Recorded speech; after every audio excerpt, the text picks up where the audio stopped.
Bien, hermanos, pues antes que nada, me reitero, me da mucho gusto verlos, me da mucho gusto saludarlos después de un tiempo de ausencia donde recibimos bendición, donde pudimos compartir la palabra y vimos a algunos entregar su vida a Cristo y cómo pues, nuestros hermanos en aquellos lugares son fortalecidos en fe y son ejemplo para cada uno de nosotros. Reciban un saludo muy afectuoso de parte de los hermanos en esta zona de nuestro país. Paz, paz a vosotros. Son muy cálidos, son muy fraternos y yo bendigo a Dios por la vida de nuestro ministro Neftalí Domínguez, por la vida de su familia y por todo el trabajo que realiza junto con los hermanos que le apoyan en estas zonas de los estados del Distrito 15. Gracias a Dios. Gracias, hermanos, por sus oraciones, por sus mensajes, por el aliento. Cuando yo tenía oportunidad de tener señal, eh, usaba parte de mi tiempo para mirar las transmisiones de aquí de la iglesia de Villada en Facebook y en YouTube, y de alguna manera pues yo estaba, digamos, presente. Así que muchas gracias, hermanos, por su afecto, que es plenamente correspondido, y sé que también estuvieron pendientes ahí de la información que íbamos compartiendo. Dentro de esta serie que estamos mirando acerca de la gracia, eh, quisiera meditar con ustedes en el Salmo 128. Voy a darle lectura al Salmo 128, que dice de esta manera: Bienaventurado todo aquel que teme a Jehová, que anda en sus caminos. Cuando comieres el trabajo de tus manos, bienaventurado serás y te irá bien. Tu mujer será como vid que lleva fruto a los lados de tu casa. Tus hijos como plantas de olivo alrededor de tu mesa. He aquí que así será bendecido el hombre que teme a Jehová. Bendígate Jehová desde Sión y veas el bien de Jerusalén todos los días de tu vida y veas a los hijos de tus hijos. Paz sea sobre Israel. Amén. En el mensaje anterior de esta serie sobre la gracia, mirábamos, hermanos, acerca de cómo el matrimonio puede trabajar conforme a la gracia de Dios y cómo es que la gracia puede lubricar nuestra unión, nuestro vínculo. Yo mismo me identifico con las palabras de Pablo cuando les dijo a los filipenses: hermanos míos, yo no pretendo ya haberlo alcanzado. Todavía hay retos en mi vida matrimonial, todavía hay situaciones que vamos trabajando conforme van pasando los días, van pasando los años. Siempre hay algo nuevo por descubrir y por trabajar. Pero como Pablo, no pretendo haberlo ya alcanzado. Pero sí hago una cosa: olvido ciertamente lo que queda atrás y me extiendo hacia lo que está delante de mí, y yo prosigo a la meta, al premio del supremo llamamiento de Dios en Cristo Jesús. Me olvido lo que queda atrás en el sentido de que no puedo cambiarlo, pero sí puedo cambiar lo que está a mi alcance, que es en este momento de aquí en adelante, y yo puedo entonces hacer cambios en mi vida para bien, y puedo seguir adelante, puedo proseguir a la meta, puesto que entiendo que me ha llamado Cristo Jesús. Y entonces, al hablar acerca del tema del matrimonio y la gracia de Dios, comprendo que sigo luchando todavía eh, para mostrarle gracia a mi cónyuge, la misma gracia que puedo yo eh, manifestar con mis hermanos o incluso con gente que no conoce todavía el mensaje del Evangelio. Por supuesto que no es un asunto sencillo este tema de la gracia, no lo es explicarlo y tampoco lo es practicarlo. Se requiere gracia. Pero cuando le damos a Dios el primer lugar en el centro de nuestras familias, convertimos entonces una casa en un verdadero hogar. Esto lo dijo un hombre llamado Luis Méndez. Si nosotros le damos a Dios el primer lugar, el lugar primordial en el centro, no como algo más, no como algo adicional, sino como algo central, nosotros le damos a Dios el primer lugar, y cuando Él tiene el primer lugar en nuestra familia, entonces nuestra casa se convierte en un verdadero hogar. Hemos de reconocer también, hermanos, que somos pecadores redimidos, que seguimos teniendo una enorme necesidad de la gracia de Dios y de seguir aprendiendo cada día a ser mejores. No por el hecho de haber recibido ya el Evangelio y participar de la gracia del Señor, no quiere decir que no debamos esforzarnos, puesto que también la Escritura dice, esfuérzate en la gracia. Así que hay que esforzarnos en esa misma gracia. Y hoy quiero hablar entonces acerca de este hogar que vive bajo la gracia de Dios. Ese es el tema que nos ocupa en estos momentos. Un hogar bajo su gracia. Y he elegido este Salmo 128 para meditarlo junto con ustedes, hermanos. Este salmo, llamado también Canción para los Peregrinos, se entonaba junto con otros más, alrededor de 15 salmos más que eran entonados por los peregrinos en su camino hacia Jerusalén. Ahora que tuve oportunidad de estar en aquellos lugares, yo miraba a los indocumentados cómo iban caminando por toda la carretera, cruzando la frontera de Guatemala hacia Chiapas, y cómo iban en fila uno tras otro. Entonces yo leyendo este texto y mirando cómo en su contexto fue para este tipo de peregrinaciones, yo podía asociarlo con esto que yo tenía la oportunidad de ver cuando ellos van buscando una mejor calidad de vida. Y había 3 festividades principales, como sabemos en el caso del pueblo de Israel: Pascua, Pentecostés y la fiesta de los tabernáculos. Y al igual que el Salmo 127, tiene un enfoque que está dirigido a la familia como este centro desde donde Dios comienza a manifestarse, desde donde Dios comienza a revelarse. He visto yo de un tiempo para acá un fuerte ataque de parte del enemigo en contra de las familias, buscando destruirlas, buscando derrocar a las cabezas de familia, buscando confundir los sentidos y buscando la destrucción de este vínculo familiar que le da sentido a todo lo demás. Pero resulta interesante que en el camino hacia la adoración a Dios en la ciudad santa se encuentra este salmo que resalta entonces la importancia de la familia y su devoción a Dios. De ahí que Lutero llamara a este salmo una canción de bodas para bendecir al matrimonio. Qué hermosa descripción nos regala Lutero al decir que este Salmo 128 puede ser una canción de bodas para bendecir al matrimonio. Así que miremos este salmo juntos para poder extraer de él su enseñanza como una esencia valiosa que llena todo nuestro ser, y que Dios nos asista con su Espíritu Santo. Vemos en el verso 1, vamos a ir analizando cada uno de los versos. Vemos en este versículo número 1, dice: bienaventurado todo aquel que teme a Jehová, que anda en sus caminos. Hermanos, la verdadera felicidad no se encuentra en las riquezas, no se encuentra tampoco en las posesiones, no está en los títulos, no está en el conocimiento, no está tampoco en el abolengo. Pablo ya nos había dicho esto cuando se dirigió a nuestros hermanos de la iglesia en Filipos y les dijo: cuántas cosas eran para mí ganancia, yo las he estimado como pérdida por amor de Cristo. Y ciertamente aún estimo todas las cosas como pérdida por la excelencia del conocimiento de Cristo Jesús, mi Señor, por amor del cual lo he perdido todo y lo tengo por basura para ganar a Cristo. Filipenses 3, 7 y 8. Es desecho, es basura, es algo sin valor, sin importancia. Algunas versiones traducen estiércol.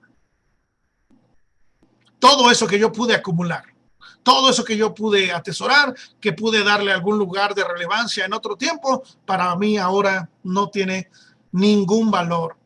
Solamente Cristo. Él es el que sí tiene un valor altísimo para mí, porque no hay nada en este mundo que pueda hacer al hombre feliz. Envié por ahí en los grupos un archivo de audio, como nos entonaba un hermano en Chol, esta, esta alabanza de solo Dios hace al hombre feliz. Y cuando yo lo estaba escuchando dije, qué bendición poder escuchar que nuestros hermanos han llegado también a esta concepción y a esta comprensión de que solo Dios hace al hombre feliz. Por eso el salmista dice bienaventurado, dice feliz, dice dichoso. ¿Quién, hermanos? ¿Quién? Aquel que teme al Señor. Ese es feliz, ese es dichoso, ese es bienaventurado. Pero ¿qué significa temer al Señor? Bueno, el temor del creyente, a diferencia del temor del que no conoce a Dios, el temor del creyente, hermanos, es un temor que lo lleva a reverenciar a Dios, a vivir en santidad, sabiendo que Dios es santo, que Dios es justo y que también es castigador. Es tan importante el temor al Señor para poder construir un hogar sobre la base de la gracia, que la Biblia nos dice en repetidas ocasiones que el principio de la sabiduría es el temor de Jehová. No podemos ser personas sabias a menos que tengamos en nosotros temor de Dios. Hasta que comprendamos quién es Dios y desarrollemos entonces un temor reverencial hacia Él, no podremos adquirir, hermanos, verdadera sabiduría. Esta sabiduría solamente viene de entender quién es Dios y que Él es santo, que Él es justo, que Él es soberano. El temor de Dios es la base para que nosotros podamos andar en sus caminos, para que podamos servirle e incluso para que podamos amarlo. El temor a Dios significa entonces tal reverencia por Él que tiene un impacto tan profundo en nuestras vidas, en la manera en cómo nosotros la vivimos, porque el temor de Dios es respetarlo, obedecerlo, someternos a Él, a su disciplina y adorarlo por sobre todas las cosas. Ponerlo por sobre todas las cosas. Todo aquel que escuche la voz de Dios y se someta a Él puede alcanzar esa bendición, porque el texto dice, bienaventurado todo aquel que teme a Jehová, que anda en sus caminos. Cualquiera.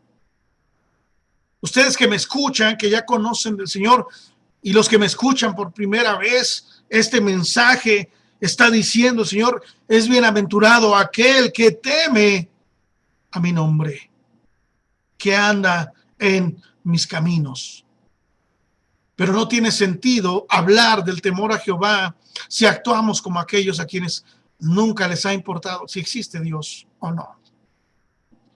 Solamente los caminos de Dios serán nuestros caminos si tenemos entonces una reverencia sincera por Él. Si nuestro corazón está unido a su corazón, entonces nuestros pies se van a esforzar por ir tras Él. Correremos tras de ti, dice la Escritura. Iremos en pos de ti.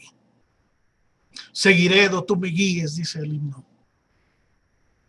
Eso es lo que la Escritura nos está diciendo en primer lugar. Cuando un hogar vive bajo la gracia del Señor, es un hogar donde existe el temor de Dios.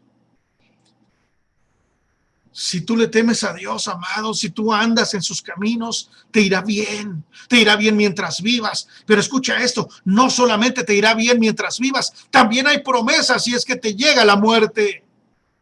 Te irá bien.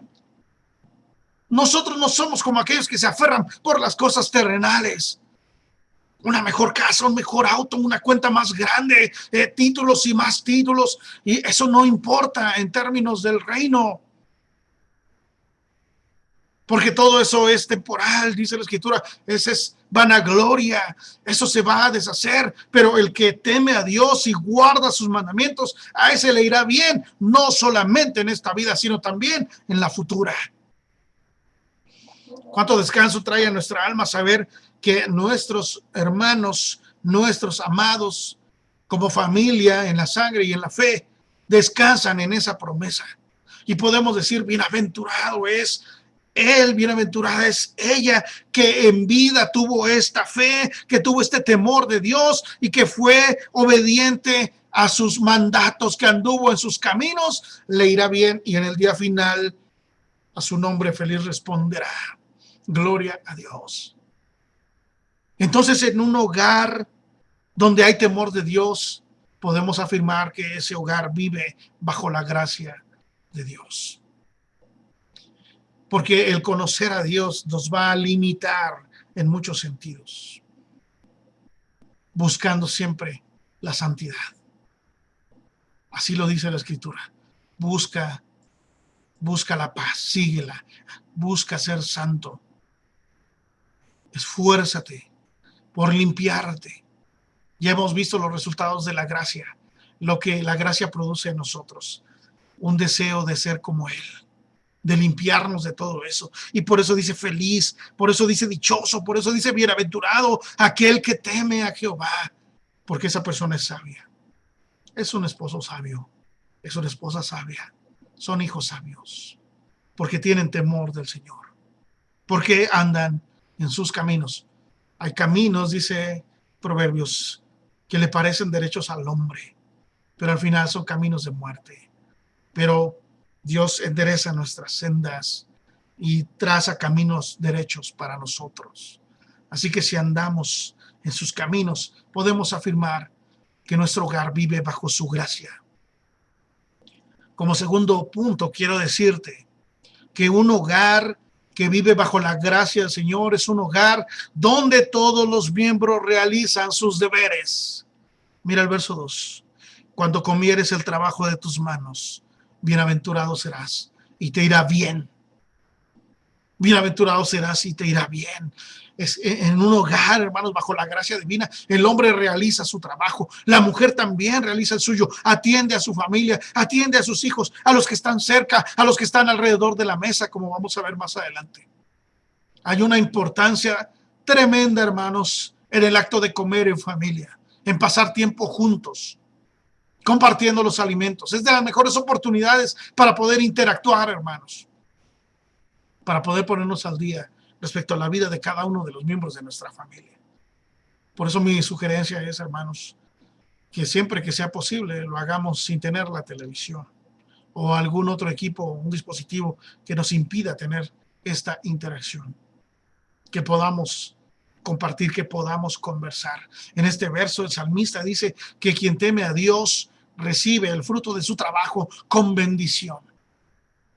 Que cuando recibe su salario, que cuando recibe su paga, da gracias a Dios y lo recibe con un corazón lleno de gratitud, porque reconoce que el trabajo es el medio que Dios está utilizando para que sus hijos satisfagan sus necesidades. Su esfuerzo no será en vano. Su esfuerzo no será sin fruto. El fruto de su labor tampoco le será quitado.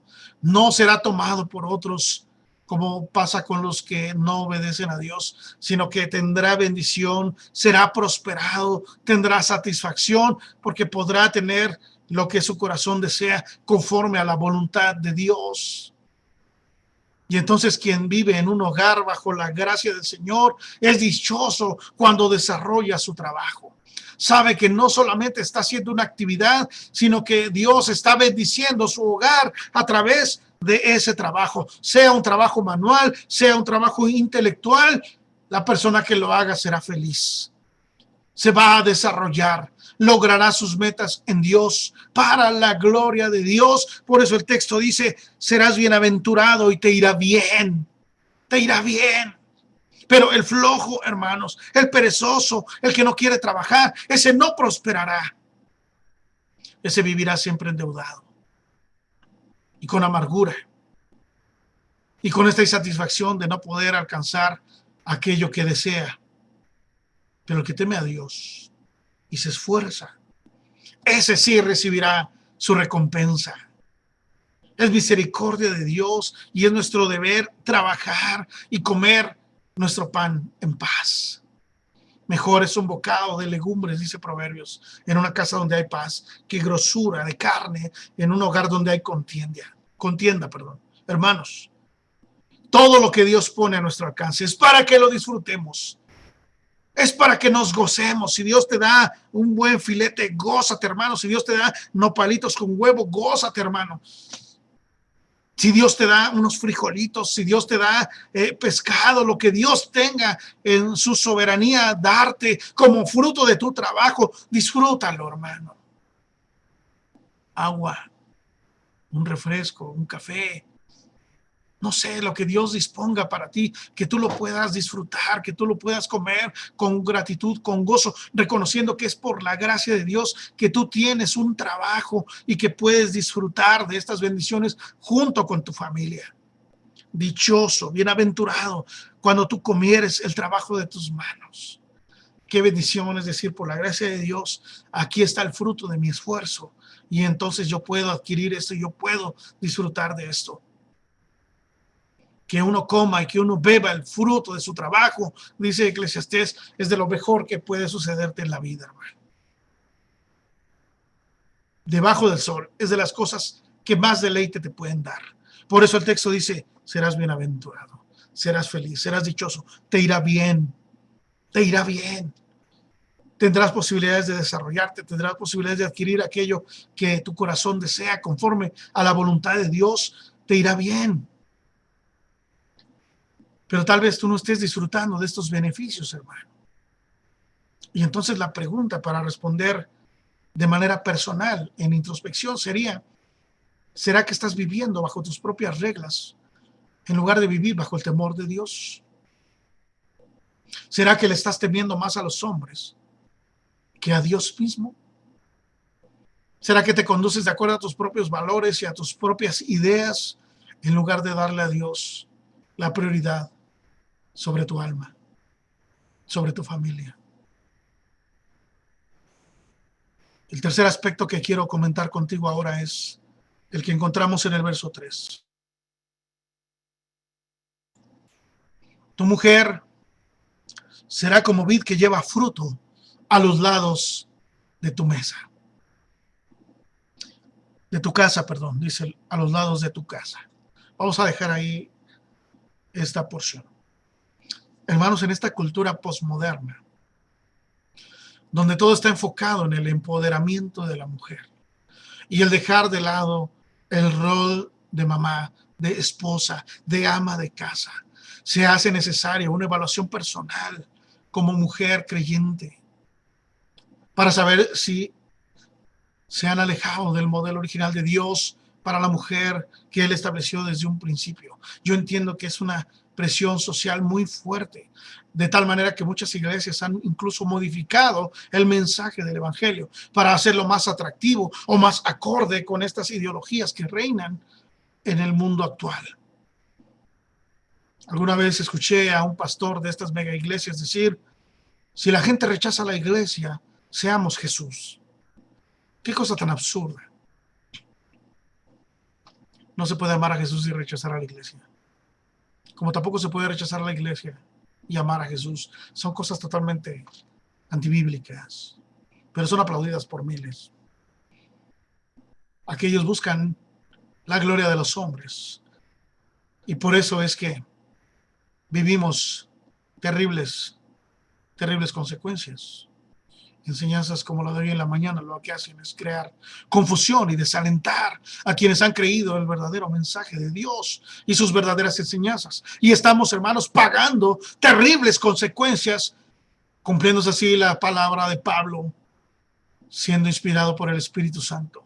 Vendrá tiempo en que no van a sufrir la sana doctrina y van a tener comezón de oír y se van a amontonar maestros conforme a sus propias concupiscencias y van a apartar la verdad del oído y se van a volver a las fábulas.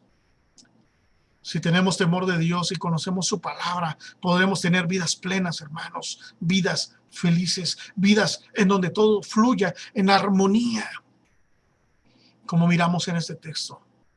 Así que, iglesia, seamos fieles en este asunto. Nuestro bienestar depende de esto. Nuestras familias están siendo destruidas por escuchar más la voz de la serpiente, hermanos, que la voz de Dios. Y se ha generado caos, luchas de poder, verdadera destrucción en donde debiera reinar la sabiduría, la humildad y el gozo. Pero la mujer encontrará su gozo en servir a su familia, en mostrar solicitud en atender su casa, además del trabajo que pueda llegar a tener, en criar y formar a sus hijos. Pero hay otro aspecto relevante también que quiero mencionar en este punto. La vida a la que hace referencia el verso 3 no solo era un símbolo de ser fructífero, sino también, dicen algunos autores, de un encanto sexual, de un disfrute sexual, de fiesta. Si hay algo que Dios bendice sobremanera, hermanos, es la unión sexual del esposo con la esposa en el lecho matrimonial. Leemos en Hebreos 13:4, honrosos sean todos el matrimonio y el lecho sin mancilla, pero a los adúlteros, a los fornicarios, Dios los va a juzgar. Así que una y otra vez el llamado de Dios para el esposo es a gozarse con la mujer de su juventud, a llenarse de ella, a disfrutar de su compañía. Que sus caricias te satisfagan en todo tiempo, dice Proverbios. Sin embargo, he de decir también lo siguiente antes de cerrar este punto. La idea de tener hijos, vemos nosotros aquí como la vid que lleva fruto alrededor de la casa. Pero puede ser también más allá. Puede ser también tomado como que la buena esposa es fructífera también en bondad, en ahorro, en ayuda, en afecto. Y que si no puede tener hijos por alguna razón que Dios haya dispuesto, que no son de ninguna manera estériles, sino que pueden dar también consolación y confort al cuerpo de Cristo. Conozco mujeres, hermanos, que no han tenido hijos, que sin embargo han sido de muchísima bendición a la iglesia.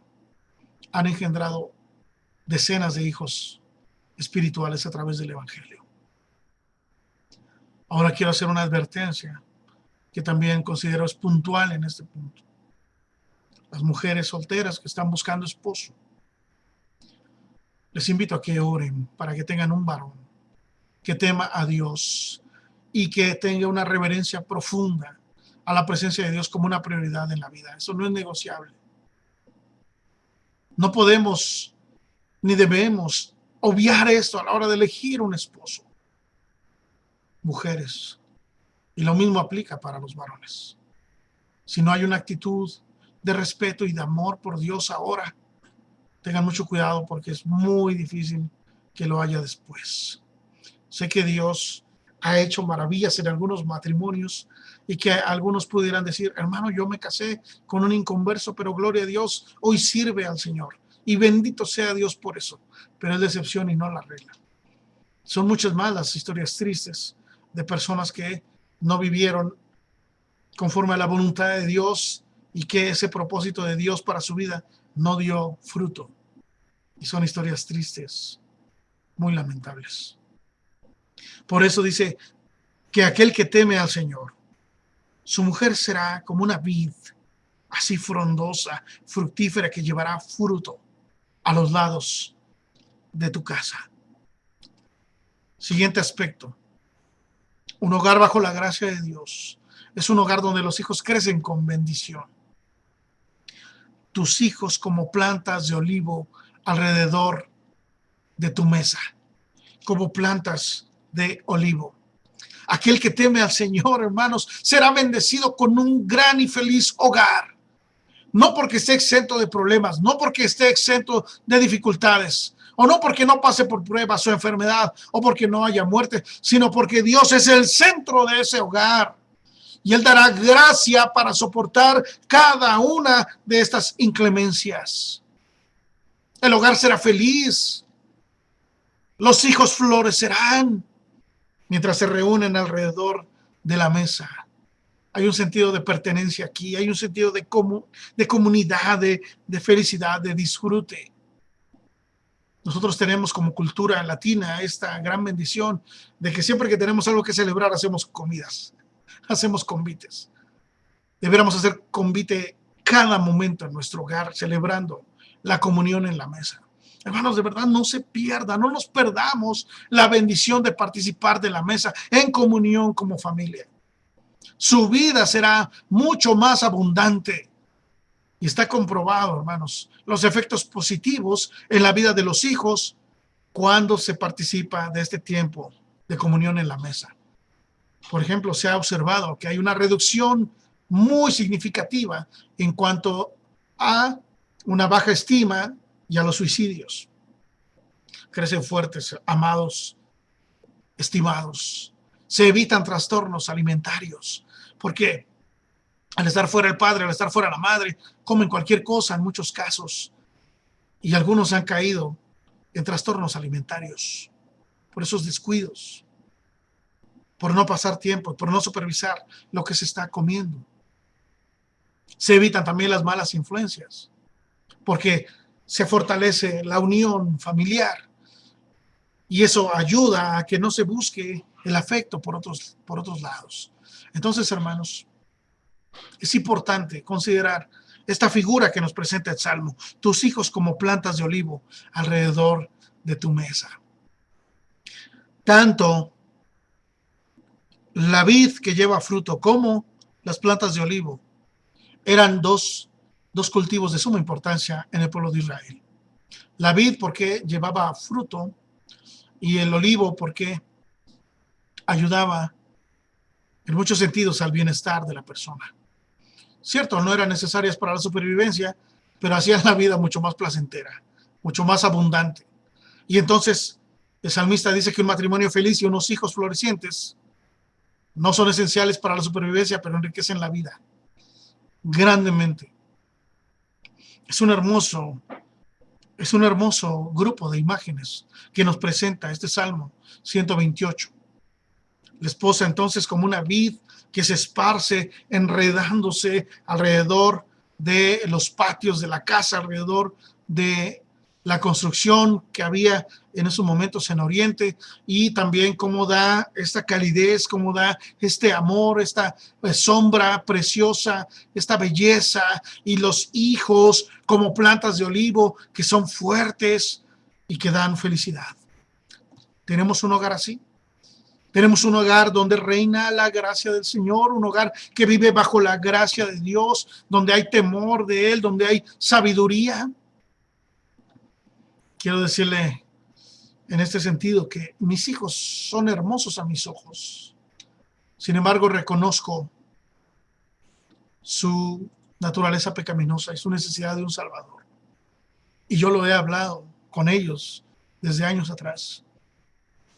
Deseo con todo mi corazón, hijo, hija, que Dios te llame y que vengas al conocimiento del Dios verdadero y que conozcas a Jesucristo, a quien Él ha enviado, y que seas salvo, que seas salva.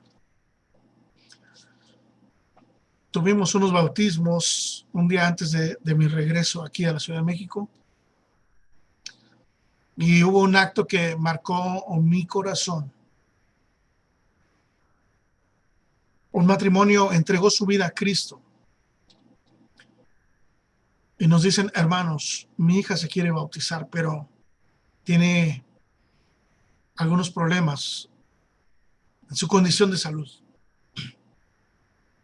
Ella no puede caminar y también, aun cuando creemos que entiende todo, no puede expresarse, tiene cierto retraso. Pero cuando el pastor nos estuvo compartiendo el mensaje del Evangelio para nosotros bautizarnos, ella estuvo escuchando todo. Y cuando dijimos que aceptábamos bautizarnos, ella dijo también que ella quería bautizarse. Como pudo, de acuerdo a su lenguaje, ella dijo que también quería bautizarse. ¿Será que ella puede también bautizarse? Y entonces le dijimos, si ha creído en Cristo, bien puede hacerlo. Claro que sí. Pero no la podemos llevar al río. Está muy complicado el acceso. Lo podemos hacer en una pileta. Y surgió otra complicación. No ha habido mucha agua y la pileta no tiene la suficiente cantidad de agua para hacerlo aquí. En mi casa, decía el hermano, el padre de familia. Y otro hermano dice, yo tengo más agua en mi pileta, pero necesitamos llevarla. ¿Saben qué hizo este padre, hermanos? La tomó en vilo, la levantó de su silla y se la puso aquí. Pero no estoy hablando de un terreno que estuviera plano, hermanos. Estoy hablando de un terreno que estaba en desnivel y que era muy difícil subir ya uno mismo. Imagínense con peso. Pero a este padre no le importó nada, la tomó en sus brazos, la puso aquí sobre su hombro y comenzó a caminar. Y comenzó a caminar y platicaba yo con mi hermano Netalí y decíamos, qué amor de padre, qué amor de padre. Porque no está pensando en darle regalos, no está pensando en darle una cuenta en el banco, está pensando en lo que realmente importa, está pensando en lo que trasciende la vida y caminando así durante varios metros en subida y después en bajada también con el riesgo de caerse porque el suelo estaba muy lodoso. No le importó y la llevó hasta el lugar destinado para bautizarla. Y gloria a Dios, pudimos bautizarla, hermanos. No es el éxito, no es la fortuna lo que más debe de importarnos en la vida de nuestros hijos. No es a lo que debemos dedicar nuestros mayores esfuerzos y nuestros más grandes recursos. Lo más importante en la vida de nuestros hijos, hermanos, es que ellos vengan al conocimiento del Dios verdadero y de Jesucristo a quien Dios ha enviado. Nuestra meta en la vida cristiana y como padres cristianos es encaminar a nuestros hijos hacia el Señor y Salvador Jesucristo. No sabemos si nuestros hijos serán salvos algún día porque la salvación es de Jehová. Pero sí es nuestra responsabilidad delante de Él acercarlos a su presencia. No seamos nosotros como los discípulos que le impedían a los niños llegar a Jesús. No, dice Jesús, déjenlos venir a mí, no se los impidan. ¿Será que nosotros estamos impidiendo que nuestros hijos lleguen? Eso no es un hogar bajo la gracia. Pablo dice a los Colosenses en el capítulo 3, verso 21, padres, no exasperéis a vuestros hijos, para que no se desalienten. Hay padres que son como cuchillito de palo, decimos en términos mexicanos. Duro y dale, y no sirves para nada, y eres un tonto, y en qué momento se me ocurrió tenerte, y que esto y que el otro. Hermanos, alentemos su corazón.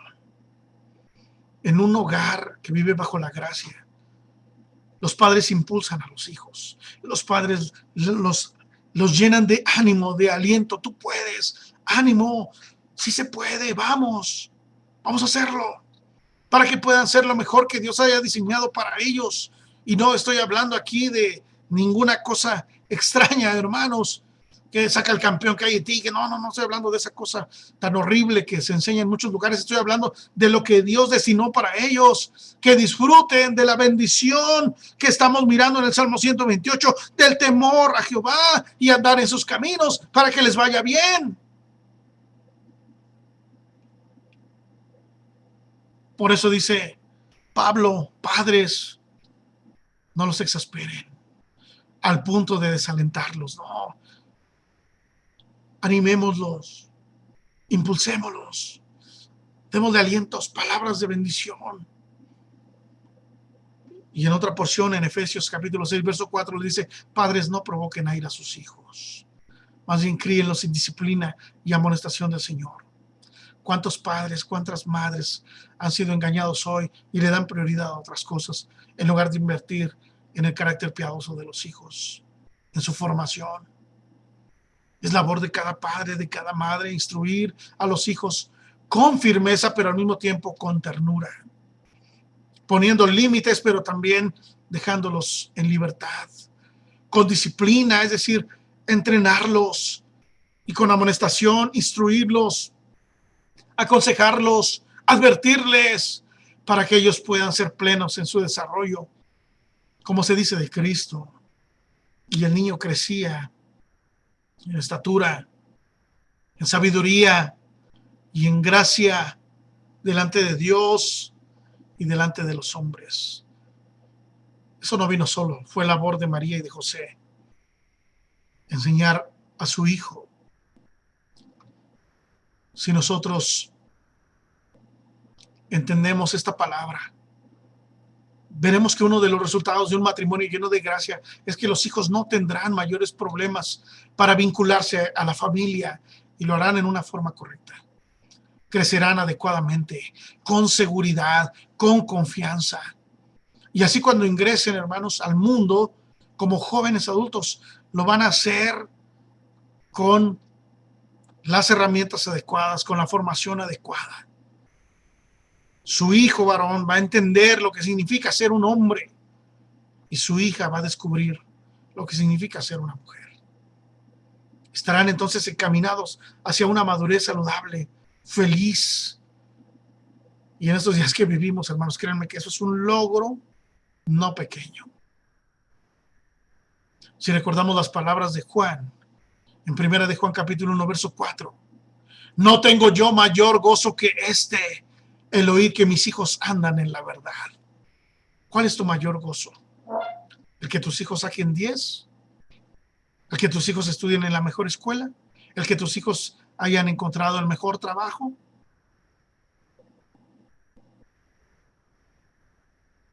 ¿O es el escuchar que tus hijos andan en la verdad?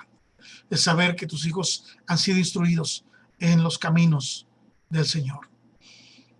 ¿Qué es lo que más anhelas de tu hijo? Yo te diré, es la obediencia. No importa si el hijo es muy bueno en los deportes, no importa si la hija es muy buena en sus estudios, que aparece en el cuadro de honor con frecuencia, no importa que el joven sea muy bueno dominando un instrumento musical o que gane tu hija todos los concursos a los que se inscribe, eso no es esencial para la vida. Lo que sí importa y es esencial para la vida es que los hijos aprendan a obedecer. Y es así, aprender a obedecer. Porque por naturaleza somos desobedientes, rebeldes. Nacemos así. Es necesario que aprendamos a obedecer y es nuestra labor enseñarles a obedecer. La necedad, dice Proverbios, está ligada en el corazón del muchacho, pero la vara de la corrección la va a alejar de él. Y la vara de la corrección no es solamente en palabra. Hablaba también de una vara que se usaba para corregirlos. Por supuesto que sin marcarlos al punto de dañarlos o lastimarlos de manera permanente, pero sí con la idea de producirles dolor, según lo que enseña también Hebreos 12. Sé que muchas de las cosas que la Biblia enseña para muchos no tiene sentido. Seguramente seremos más sabios que Dios. Y lo digo con ironía. Un hogar bajo la gracia de Dios es un hogar donde los hijos, hermanos, realizan sus deberes. Sí, sus deberes escolares, pero también apoyan, colaboran en los quehaceres de la casa según su edad. Si son pequeños, bien pueden arreglar su cuarto, tender su cama, recoger su ropa, acomodar sus zapatos, sus juguetes. Hace poco escuchábamos este mensaje en labios del pequeño Misael. ¿Cómo puedo servir a Dios y servir a mi familia? Y él hablaba acerca de esto. Si ya son un poquito más grandes, pueden lavar los trastes, pueden barrer, pueden trapear la casa, pueden lavar los baños, pueden lavar su propia ropa, doblarla y acomodarla, etcétera. Pueden aprender también a plancharla después. Si ya son más grandes, además de todo lo anterior, pueden ayudar también a hacer las compras, a traer las despensas, a pagar los servicios, a ayudar con los mandados, hermanos, qué sé yo. Según sus edades, pueden colaborar, por supuesto. Por eso Pablo dice también en Efesios 6, del 1 al 3, hijos, obedeced en el Señor a vuestros padres, porque esto es justo. Honra a tu padre y a tu madre. Es el primer mandamiento con promesa para que te vaya bien y seas de larga vida sobre la tierra. Y después lo complementa con Colosenses 3:20. Hijos, obedeced a vuestros padres en todo, porque esto agrada al Señor. Así que quiero decirte entonces, en resumidas cuentas, hijo, la obediencia a tus padres tiene dos efectos positivos sobre tu vida. El primero, agrada a Dios. Esto agrada a Dios. Dios se deleita, dice la Escritura, más que en los sacrificios, más que en aquellos ofrendas o presentes que pudieran hacerles, en la obediencia, que se tome en cuenta sus palabras. Dios se deleita en la obediencia de los hijos, como lo hizo en la obediencia de Jesucristo, su Hijo amado. Este es mi Hijo amado, dice el Señor, en quien yo me deleito, en quien yo encuentro complacencia. Es la obediencia a Dios lo que le trae gozo. Por eso dice, esto agrada a Dios. La obediencia de los hijos hacia los padres es agradable delante de Dios. Y el otro beneficio es que te irá bien. te irá bien, tu camino será prosperado, Dios te honrará. Y es probable que tengas tú una larga vida, una vida próspera, en plenitud, una familia feliz. Y es muy probable que tú puedas ver a los hijos de tus hijos. Así concluye el Salmo. Así que esto que estamos diciendo es lo que dice la palabra de Dios respecto al hogar que vive bajo la gracia de Dios. Cumplen sus deberes, el trabajo, el hogar, los quehaceres, las actividades. El padre y la madre crían con disciplina y amonestación del Señor a los hijos, con amor, con firmeza, y los hijos obedecen a sus padres y los ayudan y los honran. Entonces debemos de asumir el compromiso de hablarles de Dios a nuestros hijos todo el tiempo. Todo el tiempo. Como último aspecto en este punto, quiero decirles que aunque el árbol de olivo puede que no produzca nada sino hasta 40 años después, pon atención en esto, no se van a ver los frutos inmediatos, sino hasta 40 años después de haber sido plantado. Es un símbolo de longevidad y es un símbolo de productividad. De la misma manera que lo son también los hijos en un hogar de fe. Ellos no son como la hierba, hermanos, que hoy está, mañana desaparece. No, en su lugar ellos son como árboles de olivo que a su debido tiempo darán fruto. Si invertimos en la vida de nuestros hijos, vamos a cosechar los frutos al tiempo, hermanos. Por eso dice la carta a los Hebreos en el capítulo 12, ciertamente ninguna disciplina da gozo al presente, pero al tiempo produce frutos deleitosos, agradables, para bendición. Estuvimos ahí en una zona que es cafetalera, un café riquísimo que toman allá los hermanos. Y yo desconocía el proceso del café y le pregunté a uno de los hermanos, hermano, ¿cuánto tarda el proceso para poder cosechar el café? Y me dijo, 3 años, hermano. Dije, oh, 3 años para disfrutar del café. Me dijo, sí. 3 años en los que hay que estar ahí diario, hermano. Diario, invirtiéndole tiempo, invirtiéndole recursos, atención, cuidados. Procurando que la lluvia no cause estragos también, destrozos en la cosecha. Hay que estar ahí después. Se duele mucho recogerlo. Sangran las manos, es un proceso difícil. Después hay que limpiarlo, después hay que procesarlo, hay que triturarlo, hay que dorarlo, tostarlo, etcétera, etcétera, hermanos. Según la calidad que se quiera, hay que invertirle. ¿Cómo es que hemos llegado a pensar que podemos cosechar frutos de nuestros hijos cuando no hemos estado dispuestos a invertirles tiempo? ¿O cómo hemos llegado a pensar que un hogar donde habite la gracia de Dios se va a edificar solo? Si ya el Salmo 127 nos dice, si Jehová no edifica la casa, en vano trabajan los que la edifican. Y si el Salmo inicia diciendo que es bienaventurado, que es feliz, que es dichoso, aquel que teme a Jehová y que anda en sus caminos, la vida no puede ser diferente entonces. No la vida cristiana. La vida cristiana es una vida donde reina la gracia, hermanos. Se invierte la gracia. Se recibe la gracia. Se da gracia. Gracia entre cónyuges, como ya vimos. Gracia también de los padres hacia los hijos. Y gracia también de los hijos hacia los padres. Porque muchos, aún siendo padres, seguimos siendo hijos, gracias a Dios.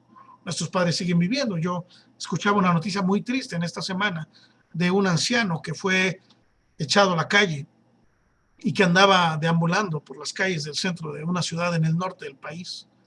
Y una persona lo encontró, una mujer lo encontró y le preguntó qué hace estando en temperaturas de casi 40 grados centígrados, imagínense, sin ningún tipo de protección.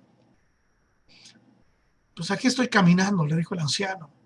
Y dijo, ¿quiere que le dé un ride? ¿Quiere que lo lleve a su casa? Dijo, no tengo casa. Ya no tengo casa.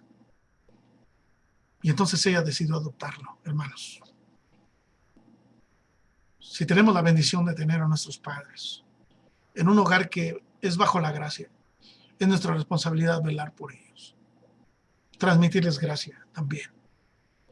cómo explicarnos que aquellos que dieron su vida y que se quitaron literalmente el plato, el pan de la boca para dárnoslo a nosotros, y que se esforzaron y que se brindaron con todo y sus fallas, hermanos, como nosotros también las tenemos con nuestros propios hijos, pero que nos dieron lo mejor de sí, terminen de esa manera. Y aún si no hubiera sido de esa manera, les debemos honra por causa de que fue el instrumento que Dios usó para traernos a la vida, hermanos. Es un hogar bajo la gracia. Así se vive el hogar bajo la gracia. Solamente quiero terminar el Salmo leyendo los versos restantes. He aquí que así será bendecido el hombre que teme a Jehová. Hay una repetición de la bendición. Ya se dijo en el verso 1, hay seguridad de bendición para todos aquellos que honran y respetan a Dios de la manera en como Él lo pide. Aún también reconocemos que hay personas que han tenido temor de Dios y que no han disfrutado de estas bendiciones. Pero cada caso es particular. Temer al Señor es una condición, hermanos, para recibir el cumplimiento de estas promesas. Si nosotros comprendemos que a Dios le debemos honor, respeto y temor reverente, entonces podemos disfrutar de estas bendiciones que Dios ha puesto a nuestro alcance. Y por eso dice el verso 5, bendígate Jehová desde Sion y veas el bien de Jerusalén todos los días de tu vida. Para los que temen a Dios, hermanos, era una bendición en ese tiempo ver el bien de la ciudad amada, de la ciudad de Jerusalén. Hay un sentido que marca el texto en el que la bendición de Dios no se limita solamente a la familia, al hogar, sino también a la comunidad, a la nación. En nuestro caso, hermanos, podemos hablar acerca de este temor que trae bendición a nuestro hogar, pero también a nuestra iglesia. Yo les he mencionado en otras ocasiones, hermanos, que iglesias fuertes son construidas por familias fuertes, que a su vez descansan en matrimonios fuertes. Vean cómo vamos en esta cadenita, unidos. Un matrimonio fuerte genera un hogar fuerte, y esos hogares fuertes, esas familias fuertes, generan también iglesias fuertes en el Señor, hermanos. Por eso es importante que nosotros reconozcamos lo que la Escritura nos está diciendo, que hay una bendición colectiva, hermanos, que alcanza también a los que están a nuestro alrededor. Y finalmente el verso 6 dice, que veas a los hijos de tus hijos. La bendición de una persona que teme al Señor va más allá de este tiempo, sino que trasciende, hermanos, trasciende. Me gustó la frase de nuestro hermano Abner que nos compartía en alguna ocasión acerca de la crianza de los hijos. Dice, no pienses que estás entreteniendo chiquillos, piensa que estás formando varones para el reino de los cielos, que estás formando señoritas para el reino de los cielos. No es un asunto que deba tomarse a la ligera, hermanos, la responsabilidad que Dios ha puesto en nosotros de formar a las siguientes generaciones. Y por eso la bendición dice que puedas ver a los hijos de tus hijos. Por testimonio de los abuelos, yo sé que se disfrutan más a los nietos que a los mismos hijos. No digo que se les ame más, digo que se les disfruta más, porque se ha dejado la responsabilidad de criarlos, de formarlos, de disciplinarlos. Ahora la responsabilidad es disfrutarlos, es gozarlos, es tenerlos, consentirlos. Y ahí debe haber entonces también un acuerdo con los padres para que esto no se salga de control. Pero es una bendición tener a los nietos. Yo escucho a los abuelos decir, no, mis nietos son mi tesoro, son mi regalo, son la corona, la cereza del pastel que Dios me ha dado. Me ha hecho pleno, me ha hecho dichosa, feliz poder compartir con mis nietos. Así que hay bendiciones que ve el salmista al disfrutar de los nietos, más incluso a veces que los propios hijos. Y finalmente dice que la paz sea sobre Israel. Yo deseo, hermanos, que la paz sea sobre cada uno de nosotros. Nos gozaremos de la prosperidad de la iglesia cuando nosotros seamos prosperados en nuestros hogares. El tema es entonces un hogar que vive bajo la gracia de Dios.